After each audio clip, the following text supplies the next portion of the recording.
Quando nós olhamos para um cenário de crise, eu falo muito que primeiro vem a comunicação correta com os seus times e com os seus liderados. Primeira coisa. Eu falo que a falha da comunicação é o que acaba derrubando muitos negócios.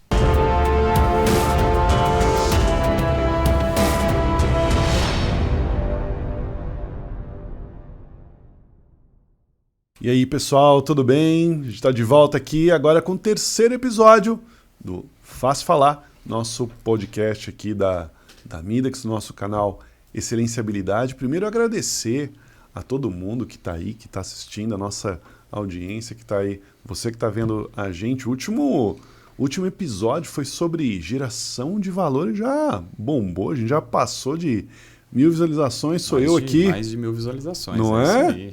Então, sou eu, Gustavo Gobato, aqui com o William. Aqui de novo, para a gente poder bater um papo, já que a gente veio aí ao longo dos episódios, falando no primeiro sobre cultura, falando sobre como transformar essa realidade dentro da empresa, com as pessoas, colocar uma cultura forte dentro da empresa. Depois a gente falando sobre geração de valor, sobre a gente exatamente trabalhando para poder fazer com que as pessoas possam enxergar como você é diferente, para que as pessoas vejam o diferencial do teu produto, do teu serviço. E agora a gente vai falar sobre empresas à prova de crise, né, William? À prova de crise, cara. Estamos aí abrindo o terceiro episódio do nosso podcast, fazendo com que a informação ela saia do nosso núcleo de negócios e a gente possa dividir bastante informações com quem nos acompanha, quem vem acompanhando, quem vem curtindo muito esses programas que nós resolvemos fazer e colocar em prática esse grande projeto, né? E eu vejo que isso tem gerado bastante retorno para nós, por isso que estamos aqui dando continuidade depois de um período de muita dor de garganta, um período de... Tivemos uma crise. Já que o tema é crise, né? Já que o tema é crise, tivemos uma crise aí. Peço até desculpa a quem estiver acompanhando, porque a gente ainda está passando frio, né? Mudança de temperatura e fez com que a gente tivesse que protelar um pouco aí as nossas gravações. Mas, cara... vida que segue o baile e as coisas vão acontecendo, a coisa vai colocando em ordem e nada melhor do que um tema como crise, né? Que a gente fala muito, abordou bastante no primeiro, segundo episódio, de alguma forma a gente inseriu isso pra gente trazer aqui agora, né? E deixando de lado a crise de sinusite, a crise de rinite, né? Pra gente falar de como que a gente, com a experiência nossa na Midax, pode ajudar você e as pessoas que estão assistindo a gente, quem puder ter contato com esse conteúdo. E a gente pode pegar e pode trazer esse conhecimento que a gente tem na Midax, independentemente das crises disso de rinite ou de sinusite aí, né? Mas falar sobre como que o empresário pode, como que a gente pode somar aqui para que as pessoas possam estarem mais preparadas para enfrentar esses momentos delicados. Que as pessoas possam estar mais prontas para isso, né? Para que elas estejam mais resilientes dentro dos momentos que vão trazer desafio. E de que forma que a gente, dentro da Midax, dentro da nossa vivência, encarou isso e superou esses momentos, e a gente tem feito isso. E aí, William, para a gente poder falar sobre esses cenários de crise, sobre liderança estratégica, como que você enxerga e como é que você definiria, dentro do tema de hoje, o que é, de fato, uma crise? Cara, já passei por várias, mas assim, sendo bem pragmático, crise é um momento crucial onde a adversidade e a incerteza elas se cruzam. É exatamente o momento em que as empresas elas precisam se reinventar de alguma forma, né, Gustavo? A gente vem percebendo isso, um acontecimento muito, muito particular dentro dos nossos mercados. Você percebe que as empresas hoje elas têm uma tendência a adotar medidas que fogem um pouco da questão daquilo que segue a sua cultura. Então, por exemplo, a gente percebeu nos últimos meses que existiam vários tipos de incertezas. Incerteza econômica, incerteza financeira, incerteza política. São vários pontos que são classificados como um momento de crise, né? Tá. Até porque a crise é uma incerteza, né? É uma adversidade que você está vivendo num determinado momento com uma incerteza acompanhada. Então, o que normalmente nós percebemos dentro de quadros de clientes que possuímos ou de parceiros que estão ligados próximo a nós, do nosso ecossistema. Uhum. Em geral, Gustavo, as empresas elas não têm um plano de contingenciamento. E esse plano de contingenciamento que falha muitas vezes de você tomar decisões que são imediatas. Não adianta você simplesmente colocar um plano para funcionar da noite para o dia. Até porque, quando você faz isso, você pode estar abrindo uma outra ruptura para o teu negócio que não estava previsto dentro daquele programa. Ou seja, estou colocando mais problema dentro do problema. Mas o perigo disso que você está falando de sair fazendo é você ser reativo, porque isso só vai respondendo. Exato. Se você de fato tem uma liderança, você tem um plano, você tem um protocolo para você agir. Quer dizer, você não passa a ficar mais tão passivo diante daquilo que vai acontecendo, daquela sucessão de fatos que vão rolando ali e que vão levando você vai sendo passageiro e não mais piloto do negócio. Exatamente. Né? E até é engraçado, porque quando nós trouxemos o tema aqui para conversar sobre cultura, quando nós abordamos o tema geração de valor, né, gerando valor, nós falamos muito em cenários pontuais que a gente tratava a crise, né? Como nós tratávamos a crise dentro de cada modelo de cultura, dentro do nosso código de cultura também, que é um ponto que ainda, galera, nós vamos tratar ainda código de cultura aqui, porque é um ponto fundamental. Ele vai voltar em várias vezes, momentos. Tá? Mas uma coisa interessante, Gustavo, que quando nós temos todas essas ferramentas previamente já planejadas dentro de um mapa de crise, automaticamente tudo fica um pouco mais simples. Não estou falando que é fácil, tá? Eu estou falando que é um pouco mais simples. Mas a gente... É como você construir uma casa sem ter projeto. Exatamente.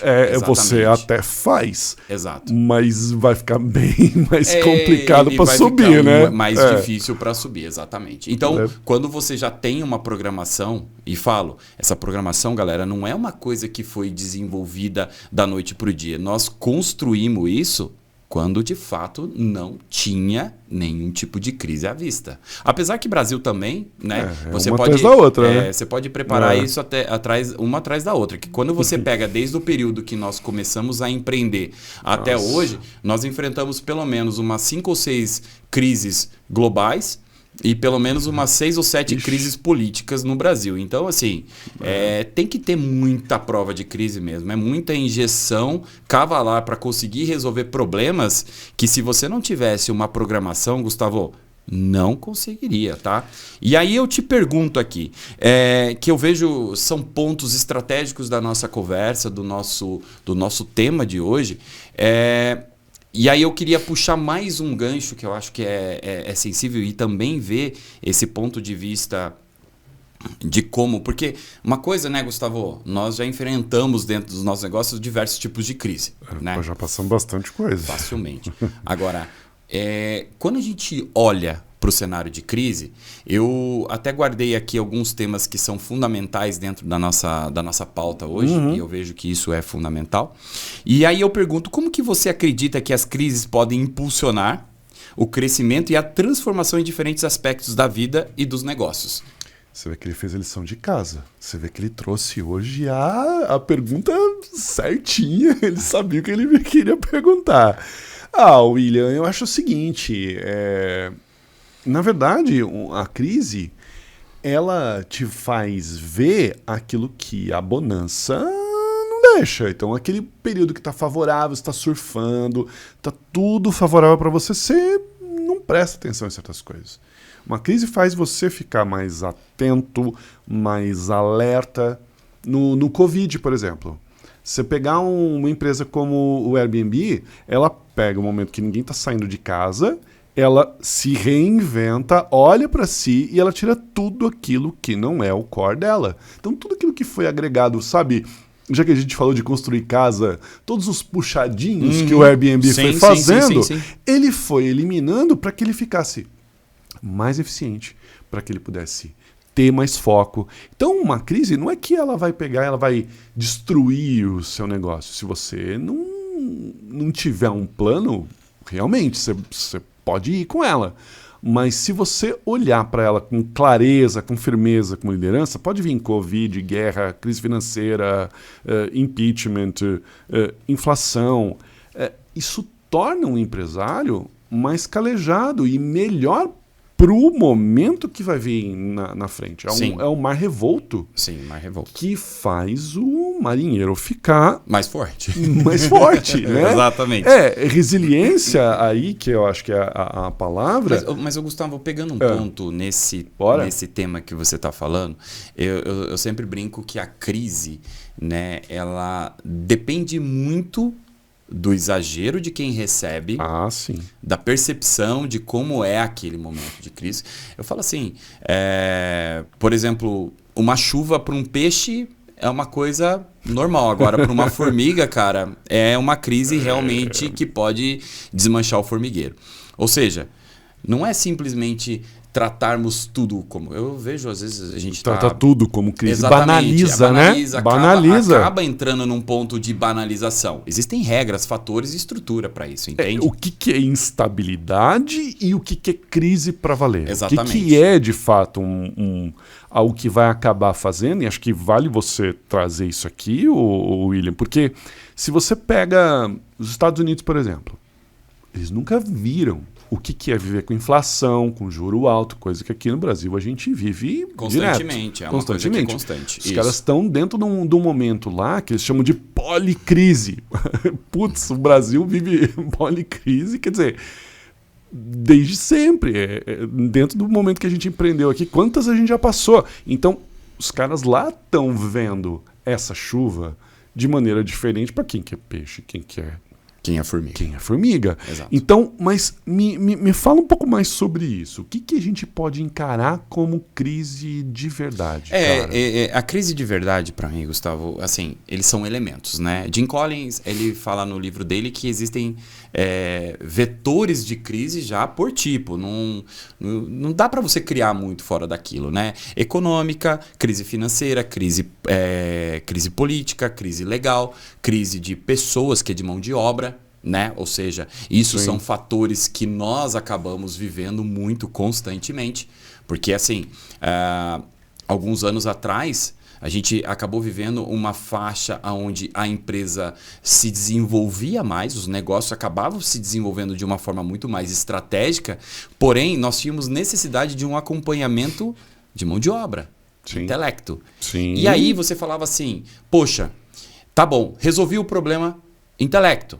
Eu ia lá e contratava pessoas, fazia treinamento, capacitava, né? Mas aí você tinha uma crise, muitas vezes, que era uma crise tecnológica. Poxa, que também faz parte desse desenvolvimento. E aí, quando nós entramos em crises tecnológicas, e aí o que a gente vem citando muito até o presente momento, é como que você encara essas novas entrantes. Por exemplo, tem muito mercado agora.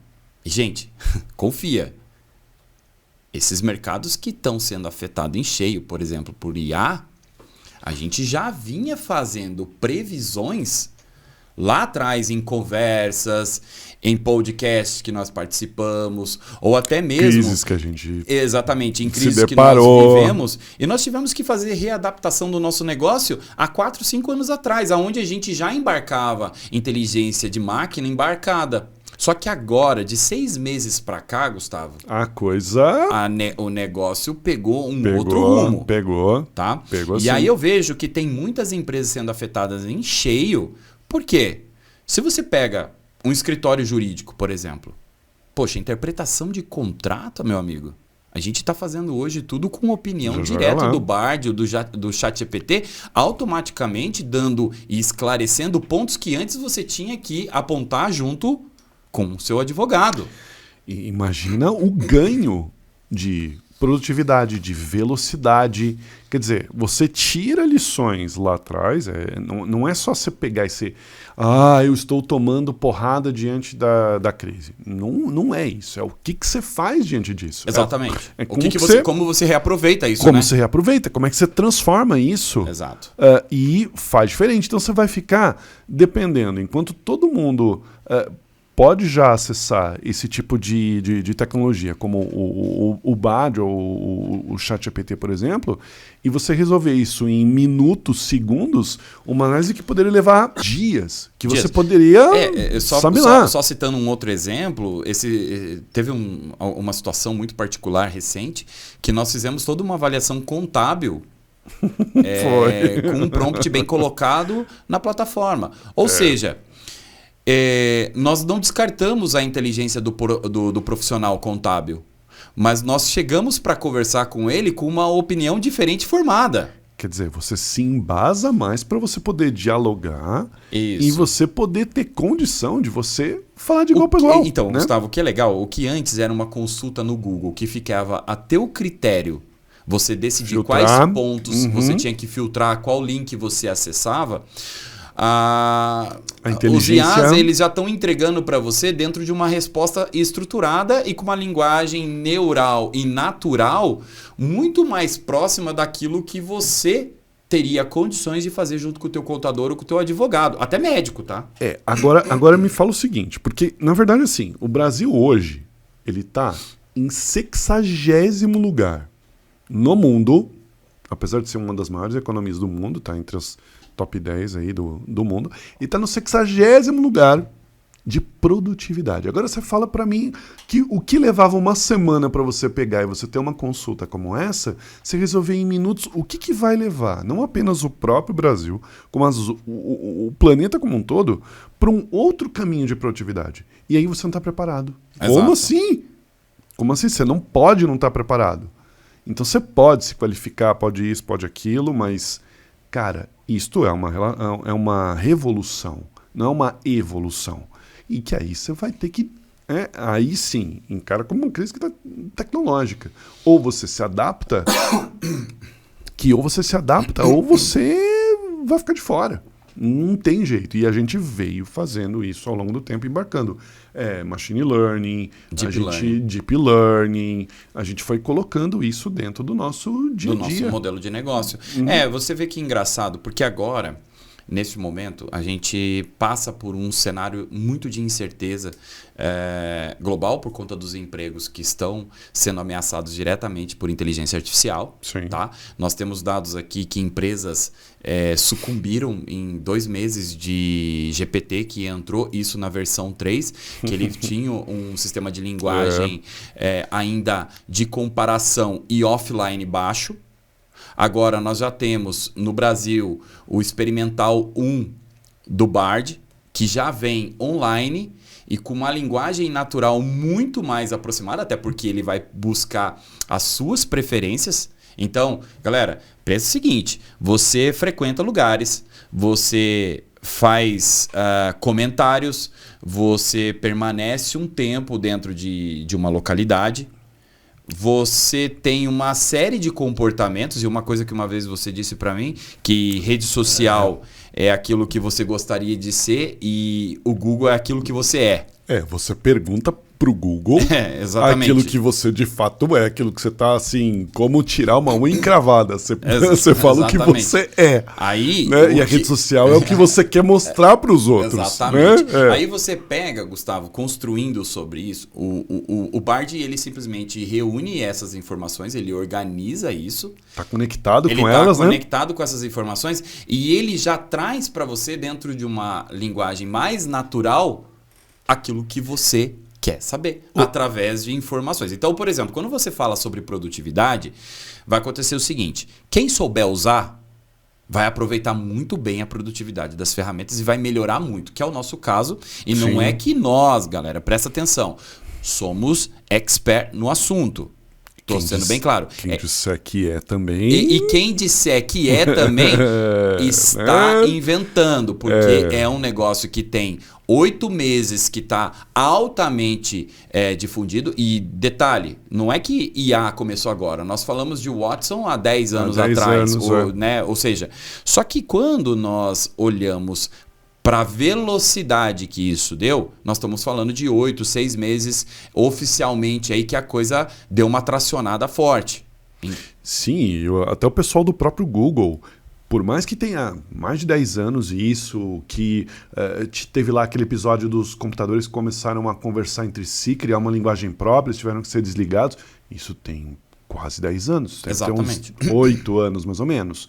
Então, você está falando disso, mas mesmo eles, diante do que a IA pode desenvolver, ela vai exigir de nós, seres humanos, que a gente aprenda a todo momento. Então, quem falar que é especialista e que domina, não, cara, não dá para falar. Não dá para falar ainda, até porque o negócio ele é tão rápido.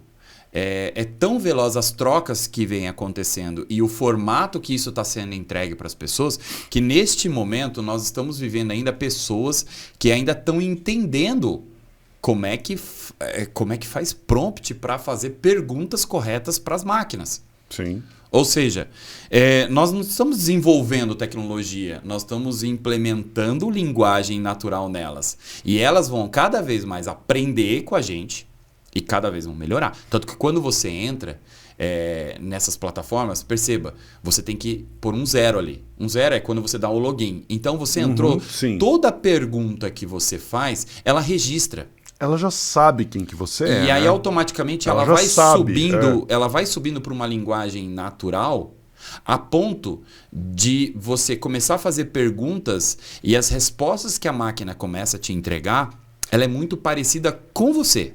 Especificamente. Ela começa a adotar a sua própria linguagem. Então, conforme eu tô lá, eu tô logado. Você tá treinando com o teu login, exatamente. Eu tô logado. Ela já sabe onde eu fui. Ela já sabe como é que funciona a coisa, do que eu gosto, como é que eu me relaciono, como é que eu sou dentro da rede social. E aí ela vai pegando o seu jeito. Ela vai pegando o seu jeito de construir texto, aquilo que você vai colocando, que você pega lá, para de gerar e gera de novo. Não gostei disso, faz de novo, não sei o quê. Você vai treinando, você vai deixando ela mais do seu jeito. E aí eu acho que o Bard é legal, e aí a gente vê essa instabilidade aí por conta da chegada da IA, é que o Bard, o fato de ele estar dentro do próprio Google, dele estar conectado à internet e o ChatGPT está isolado, isso faz com que a gente tenha uma outra. Então, aquilo que você já viu de inteligência artificial e que você achou espetacular, então, espera mais um pouquinho. Você vai ficar mais boquiaberto ainda com o que vai acontecer daqui a pouco. Aproveitando em cima disso, né, Gustavo, olhando muito para esse cenário, como comentamos, alguns dos nossos negócios já vêm adaptado, alguns negócios já nós estamos adaptando outras frentes e outras plataformas também para ficar mais adequado ao negócio. Porém, eu olho muito ainda para a nossa frente de marketing, tá? E aí eu queria também trazer um pouco desse assunto, porque assim, vamos tentar olhar o cenário geral. Bora, né? Vamos Enquanto lá. Algumas empresas estão fazendo alguns tipos de movimento, nós já temos um planejamento estratégico de 2 anos atrás que encara 24/7, que foi um programa de aceleração, e o êxito sendo implementado em 2023. A gente já olha para a IA sendo estruturada dentro de alguns mercados. A gente falou isso lá quando nós estávamos programando o êxito, que isso talvez viria a ser uma realidade dentro de um período de 12 meses. Mas aí você puxa o marketing. Só que daí, quando nós olhamos as outras frentes de negócio, isolando um pouco o marketing, a gente percebeu o seguinte: poxa, o marketing vai entrar muito mais veloz nessa linha de produtividade e necessidade que o mercado precisa alcançar. Beleza, o segmento passa por uma crise? Essa é uma pergunta que eu queria ver Como que você traduz especialista dentro do segmento, que já vem de uma jornada de anos atuando dentro desse mercado, não que nós juntos não estejamos, mas eu vejo assim, quanto mais aprofundado e mais tempo você tem de experiência dentro de um segmento, você consegue opinar e trazer um ponto de vista diferente. E aí a pergunta é, como que o marketing, de uma maneira geral, vai lidar ou já está lidando com essa transformação das IAs e a transformação que vem sendo colocada através de robôs para melhorar a produtividade e também essa entrega para o cliente final? Aquele marketing, como se conhecia, de fazer, né, de ter o craft ali, de botar a mão na massa, de montar uma apresentação, montar um vídeo, fazer uma ilustração. Essa parte mais artesanal, essa parte criativa, que ela é bem assim, que precisa daqui, ó, desses dedos para poder operar um Photoshop da vida, um Illustrator, a suite Adobe, né? É assim. Isso tá fadado a acabar. Porque você tem mais e mais inteligências que vão produzindo isso. Então você tem o Midjourney, você tem o próprio Firefly, que é da Adobe, que vão produzir esse tipo de coisa. E a gente vê outras que estão produzindo apresentações, que você vai dando o prompt. Então você vai dando lá as entradas, o que você quer, para quem que você quer, do que você vai falar. Então o próprio profissional vai ter que ir de uma linha mais desse nível de pegar e colocar uma mão na massa mais operacional para um nível mais estratégico, para um nível mais tendo mais relação com o business, mais com o negócio, do que propriamente com uma área mais técnica. A gente até brincou esses dias, né? Mencionamos dentro de um bate-papo nosso. E assim, poxa, peraí, galera. Nós tínhamos 4 profissionais. Sim. A gente tem um fazendo. Justamente porque a gente atrelou tecnologia conforme a necessidade daquele segmento. Então, peraí. Essas pessoas saíram do nosso negócio? Não, nós só readequamos. É que mudou o perfil. Mudou o perfil, não e é aí, exatamente. E aí eu acho que você pode até mencionar, mudou o tipo de perfil, correto? Exato. Então você não tem mais o cara que amassa barro. A necessidade da mão de obra com baixa qualificação é o que nós estamos devolvendo para o mercado, correto? Exato. Então, por quê? Porque você passa a utilizar a inteligência artificial para utilizar e entregar. Exato. De maneira mais ágil, de maneira até mesmo com mais qualificação. Né? Eu vejo não só a qualificação, Gustavo, mas assim, um ponto que é muito importante e a gente acabou fazendo alguns testes. Galera, só para vocês entenderem, nós pegamos um perfil de cliente nosso, pedimos para um time de criação inteiro desenvolver um programa lá e assim, não sempre entre aspas, para ficar um pouco mais fácil. E aí nós colocamos a mesma programação para o IA resolver. Então, um time que levou 3 dias para entregar, o IA levou 12 minutos. E o cliente aprovou o que o IA fez. Então, assim, cara... Isso é assim... É chocante, né? Chocante. Ou seja, é uma transformação do mercado e que eu vejo que quem não se adaptar neste momento, e quando nós falamos este momento, nós estamos falando esse ano mesmo, que é crucial. 2023 ele veio para cantar regra, né, cara? Ou seja... É um divisor de águas. É um divisor de águas. É você olhar pro mercado, assim, antes e depois. Gustavo. Não tem como. Prático para mim. 2023 separa homens de meninos. É isso aí. Tá? E aí eu vejo... E de homens conectados ainda, exatamente, né? Homens conectados de meninos não conectados. Exatamente. Já seja, neste momento... Eu vejo que algumas empresas que ainda fazem modelos de prospecção antigo, que fazem desenvolvimento de forma antiga... Cara, nossos times de desenvolvimento, nós colocamos QA hoje para fazer análise de qualidade de entrega. Ou seja, não é um tirador de pedido, né? Exato. Então, numa vertical que a empresa cresce comercialmente, aonde os negócios vêm se transformando e gerando mais oportunidades, do outro que deveríamos ter que estar contratando mais pessoas, nós estamos diminuindo o nível de contratação operacional, aumentando o nível de contratação de especialistas que estão envolvidos já com inteligência. Ou seja, galera, quem não se adaptar a essa crise, que eu falo tecnológica, porque isso, para algumas empresas, está sim se tornando uma crise, e esse é um tema importante, e aí nós podemos agora inclusive puxar, Gustavo, como que nós estamos fazendo isso? De que forma que nós estamos fazendo isso? E como o nosso, e essa é uma pergunta particular mesmo, como que o nosso código de cultura tem interferido diretamente nesses processos, como que esse engajamento dentro do nosso time melhora após, sei lá, vamos olhar para 12 meses para trás, porque a gente transformou nosso código de cultura em 2023. Sim, colocamos isso, formamos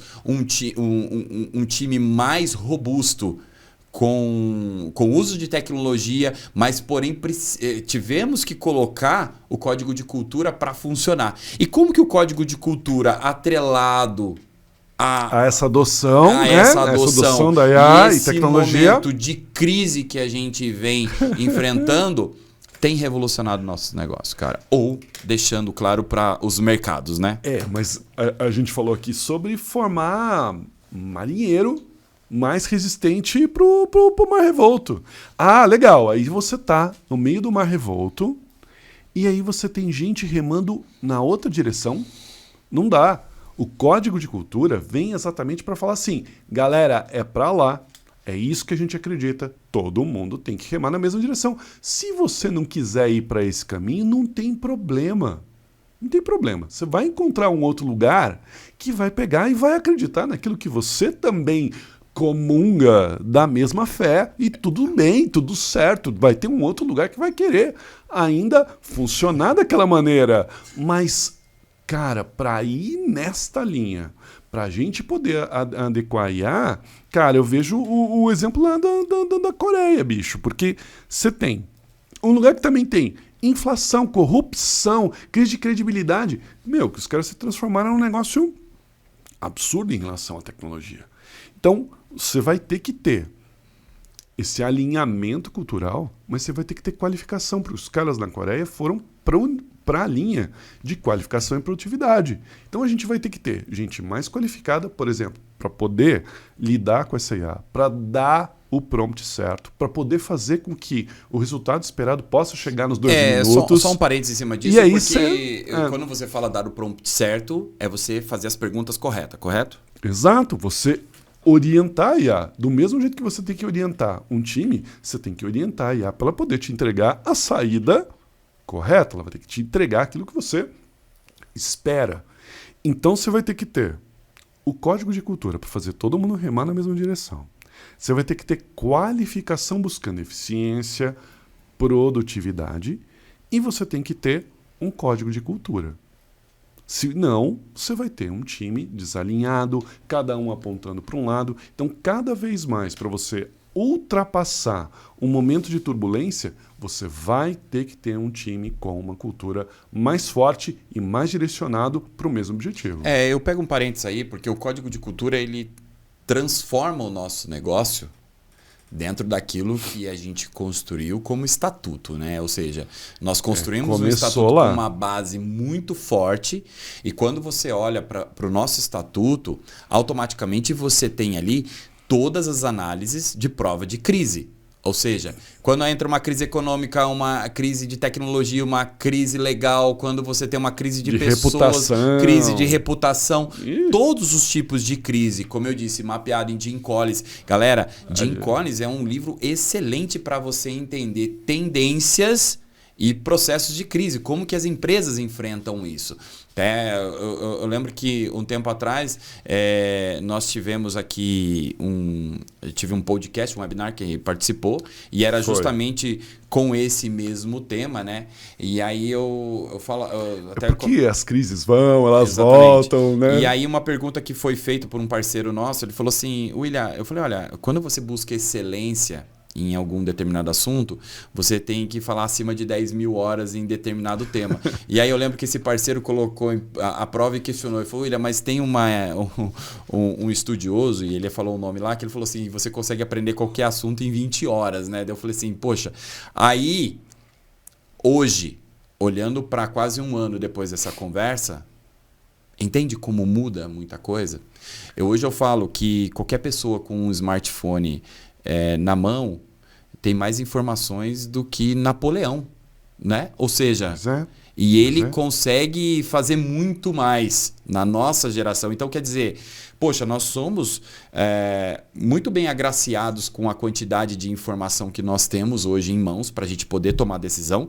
E aí eu falo, não ganha dinheiro quem não quer. Porque nesse mercado, com tanta informação na mão, se aproveita. Você conseguir fazer coisas erradas é porque você está querendo fazer coisa errada, né? E não é uma questão que você fala assim, eu estou alegando algum tipo de ignorância ou que eu não sei de determinado tema. É simplesmente você fazer uma busca e perguntar para um IA, por exemplo. E se você está errando, você tem condição de pegar e corrigir rápido. Você não vai ficar apostando meses a fio em cima do negócio que está dando errado. Você muda, mas você tem ferramenta para isso. Então, né? Aproveitando isso como ferramenta, como você tem ferramenta para esse tipo, como que hoje, Gustavo, as marcas elas encaram com essa nova realidade? Como que elas criam uma tendência? Como que elas se organizam? Como que elas colocam isso para que, de uma forma geral, por exemplo, você pega as grandes marcas, como que ela se adapta diretamente com o cliente? Porque essa questão de UX, fazer o entendimento, aqui,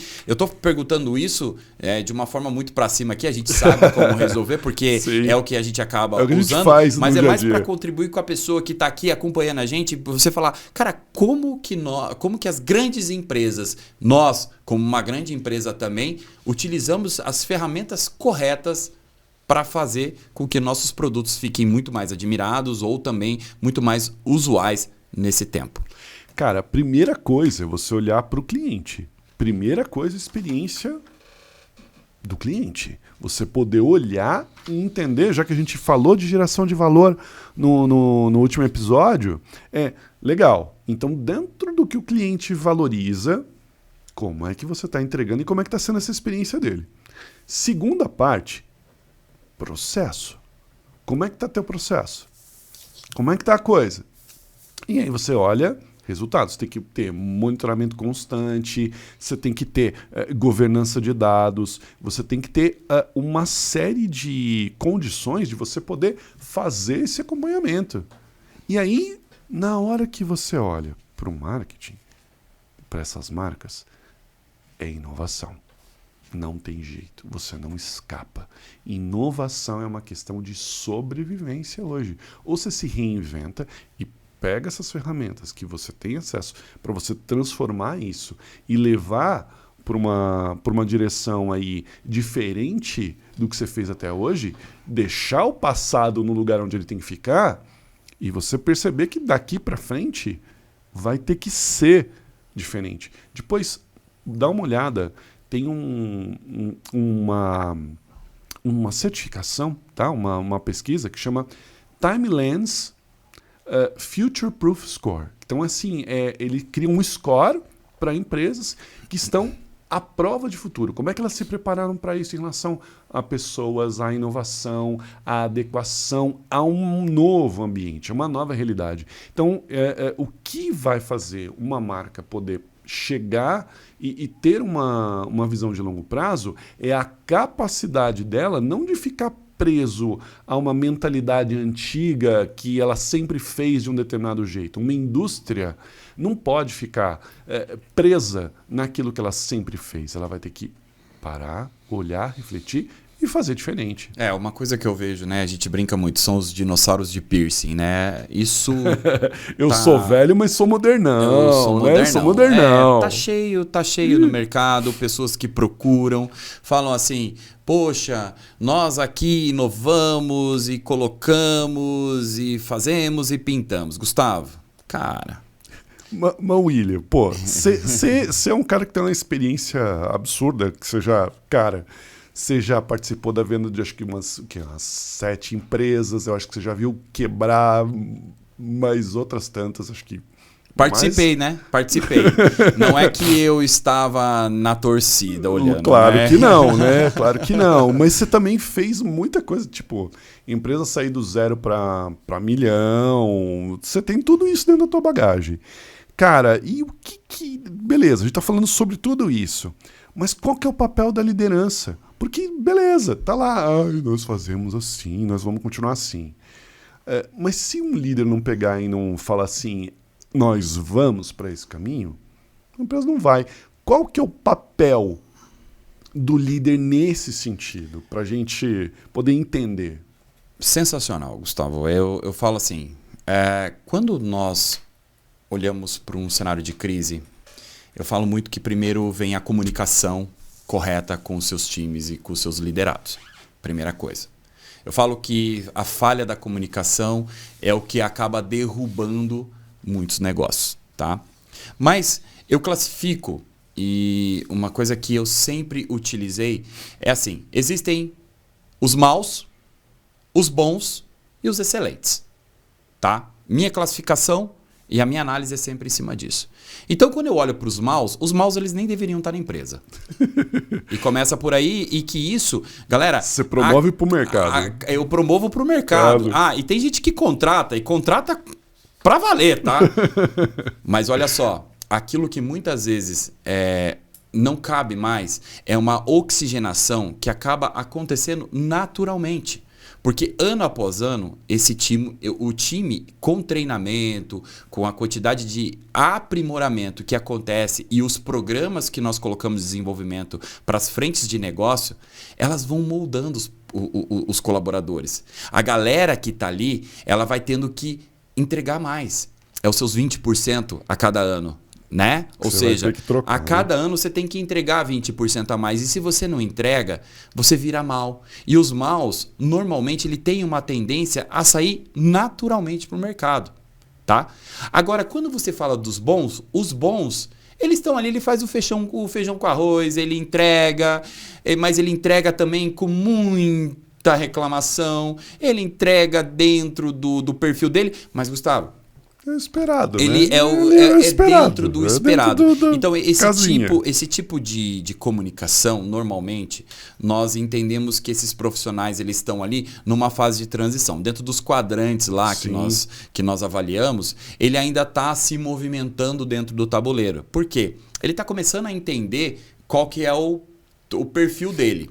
Se ele sobe ou se ele desce. De fato ele vai descer. E uma vantagem é que quando você tem uma estratégia de RH muito bem definida, que é o que nós colocamos para os negócios, ele automaticamente filtra na entrada.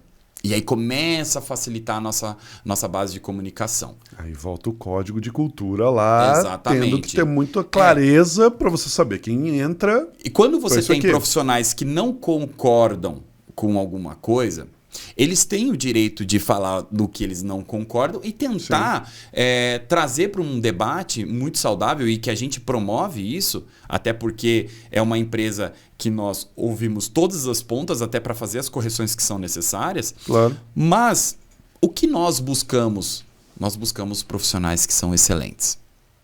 E os excelentes, eles entregam sempre mais. Eles buscam entregar a mais do que aquilo que foi prometido. Então, você tem uma expectativa com esse profissional, com essa liderança. E sabe o que eles fazem? Eles entregam mais para você. Ele te surpreende, né? Ele não fica esperando, né? Exatamente. Ele vai lá, corre atrás. Tem que ser. Então, quando você olha para os níveis de liderança, eu falo para que são 5 níveis, né? Então, tem o altamente capaz, né? Tem o membro da equipe que contribui, tem o gerente competente, né? Tem o líder eficiente, o líder excelente, que hoje acaba sendo um nível de classificação que nós utilizamos para o nosso modelo de negócio. Então, veja bem, os maus, os bons e os excelentes. Dentro do nível de excelente, nós temos 1, 2, 3, 4, 5 para...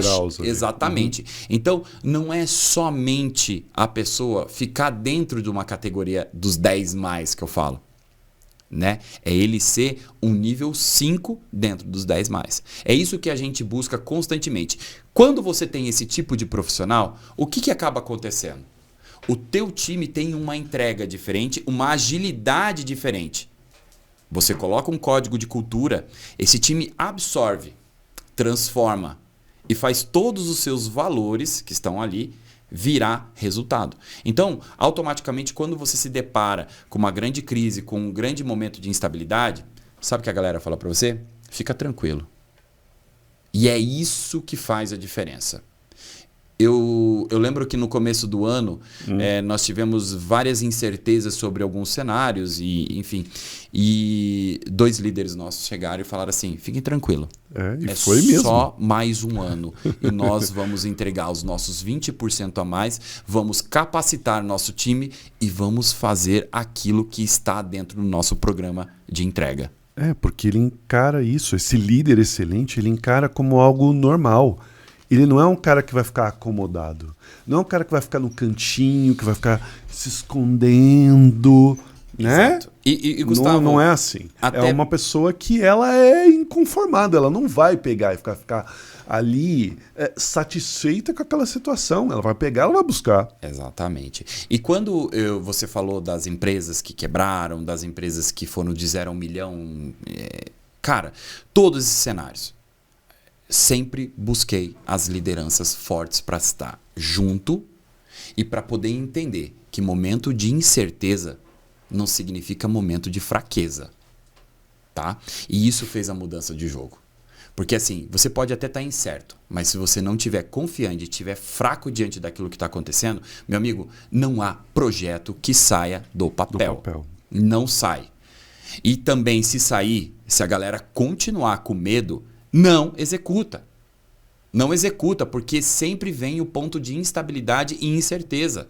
E a gente acaba tirando com os líderes mais excelentes. Ou seja, você consegue eliminar isso. Então eu falo, uma grande estratégia dentro de tudo isso que eu vivi, e às vezes eu até brinco, Gustavo, bate-papo, às vezes você está conversando com algum parceiro, alguém que... eu falo que é muito difícil hoje no Brasil você ver esse tipo de cenário, mas tem. Por exemplo, você pega um parceiro que nunca quebrou uma empresa, que nunca teve um problema mesmo, sabe? De ter que escolher entre pagar a luz da sua casa ou a luz da empresa, sabe? Eu falo, no Brasil é difícil esse tipo de... Mas tem. De perfil. E aí, quando você conversa, você fala assim, cara, qual foi a grande virada, a grande crise que você passou para chegar até aqui? E o cara fala para mim, foi meio tranquilo. Eu já considero que essa pessoa... ela não passou pelo pior, tá? Ela não passou por aquilo que ia formar, de fato, um caráter de negócio. De negócio, não, né? Empresarial. E eu sempre falo, não que esteja errado ou que esteja certo, mas eu falo que isso gera um grau de amadurecimento e velocidade. Sim. Por isso que algumas empresas levaram anos para atingir 1 milhão. E por isso que outras levam 3, 4 meses. Porque daí você fala assim, eu já sei aonde eu não posso errar. Entende? Então, Gustavo, mas aí quando você fala assim, o que eu tenho hoje dentro do nosso modelo prático, o que você de forma prática vê e o que nós temos para oferecer, você vem uma palavra que nós utilizamos muito dentro do nosso modelo de negócio. Que é? Os inconformados. Não adianta a gente pegar e olhar para todo um cenário disso, de mudança tecnológica, de mudança de regras dentro do jogo bancário, financeiro, liquidez, toda essa transformação, e a gente ficar assistindo. Não dá.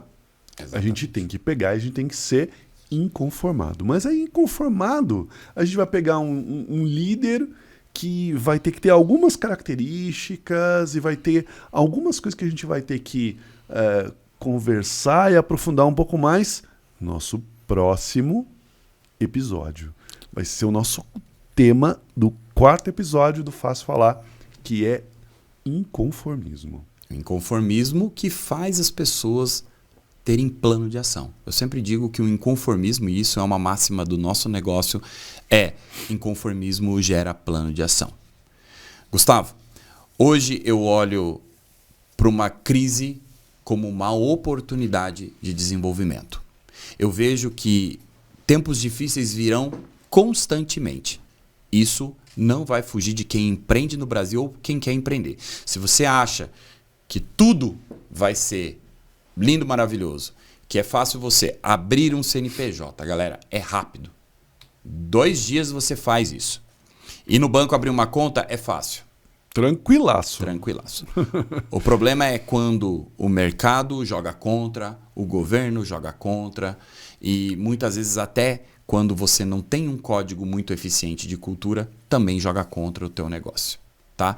Então, a gente vai puxar muito esse tema dentro do inconformismo, né? Inconformados no Faço Falar, para que a gente possa abordar um pouco melhor sobre isso dentro do nosso 4º episódio.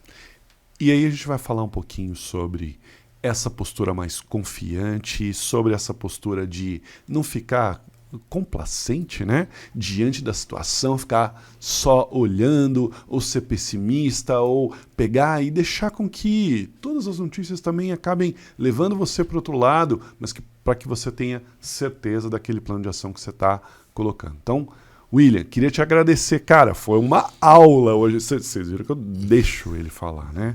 A gente tem que pegar, tem que escutar essa experiência que o William pode trazer aqui pra gente, se deixar, vira um podcast de 3, 4 horas. Enfrentamos né? muita crise. Vira uma temporada eu queria, só disso. Exatamente, cara, eu falo que é um tema que eu já vivi, já presenciei, percebi empresas desaparecerem numa reunião. Presenciei o crescimento de empresas assim embrionárias que estavam ali ainda fazendo, cara, lição de casa e da noite pro dia esses caras cresceram. Enfrentei perdas de faturamento recorrente assim da noite pro dia. Tivemos crises que foram altamente impactantes, vivemos algumas. Tudo isso aconteceu. E eu falo, tudo isso só deu mais bagagem. E aí uma coisa que eu sempre falo, cara, é facílimo fazer uma empresa crescer, mas o que nós buscamos é proporcionar crescimento contínuo. Isso é a prova de crise. Galera, com essa frase aqui, a gente fecha esse episódio de hoje. Até a próxima. Obrigado, William. Obrigado você que está assistindo. Valeu. Valeu.